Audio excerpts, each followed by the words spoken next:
গণতন্ত্র পুনরুদ্ধারে দীর্ঘদিন ধরে লড়াই সংগ্রাম করছে বিএনপি। ত্রয়োদশ সংসদ নির্বাচনে জয়লাভ করে সেই সংগ্রামকে সাফল্যে রূপ দিতে চান দলের নেতাকর্মীরা। বিএনপির প্রতিষ্ঠাবার্ষিকীতে শহীদ প্রেসিডেন্ট জিয়াউর রহমানের সমাধিতে শ্রদ্ধা জানানোর পর এসব কথা বলেন তারা। হাকিম মাহির রিপোর্ট। আপনার প্রিয় কাপড়ের যত্নে এলো এনজাইম সমৃদ্ধ Arik silver wash detergent powder 500 গ্রাম মাত্র 70 টাকা। প্রিমার্ক।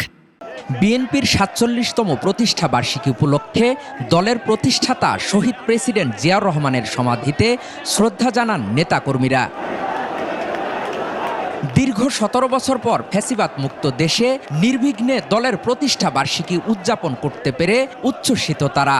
১৭ বছরে আমরা এতটা আনন্দ করি নাই, আজকে আমাদের মধ্যে যেই আনন্দটা জাগ্রত হয়েছে প্রত্যেকের মধ্যে। ফেয়ার ইলেকশনের মাধ্যমে একটা নির্বাচিত সরকার আছে, গণতন্ত্র ফিরে পায়, আমরা ভোটার অধিকার ফিরে পাই। একটি অবাধ সুষ্ঠু নির্বাচনের মাধ্যমে সংখ্যাগরিষ্ঠ আসন গ্রহণ করে ইনশাল্লাহ দেশকে উন্নত থেকে উন্নতশীল হিসেবে গঠন করব। নির্বাচন সামনে রেখে আইন শৃঙ্খলা পরিস্থিতি আরো জোরদার করার দাবি জানান তারা।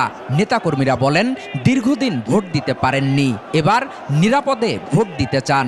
যে নির্বাচন জনগণ কথা বলতে পারবে, যে নির্বাচনে জনগণ যে নিজের সশরীরে ভোট দিবে, কোনো মৃত্যু ব্যক্তির ভোট না। আইন শৃঙ্খলা পরিস্থিতি এখন খুব একটি ভালো না। আমরা আশা করছি সরকার এবারে পদক্ষেপ নেবে, আইন শৃঙ্খলা পরিস্থিতি ভালো করার উদ্যোগ গ্রহণ করে আমরা সহায়তা করবো বিএনপি পক্ষ থেকে। সুষ্ঠু নিরপেক্ষ অবাধ নির্বাচনের মধ্য দিয়ে যদি বিএনপি আসে, দেশের স্বার্থে বিএনপি পূর্বেও কাজ করছে, সামনেও কাজ করবে।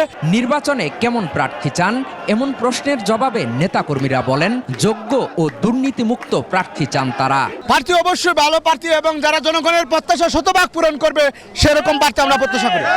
দেশি এবং বিদেশি চ্যালেঞ্জ মোকাবেলা করার জন্য এমন নেতৃত্ব চাই যে নেতৃত্ব বাংলাদেশের স্বাধীনতার সর্বোচ্চ রক্ষা করতে পারবে। তারেক রহমানকে আমরা সেই হিসেবে দেখতে চাই। ওনার আসনটি যেন উনি নির্দিষ্ট সময়ে পেয়ে যান, নির্দিষ্ট সময়ে যেন ভোটটা হয়। দেশে যাতে আর কোনো স্বৈরাচারের জন্ম না হয় সেই প্রত্যাশা করেন আগত নেতাকর্মীরা। হাকিম মাহি, ২১শে টেলিভিশন, ঢাকা।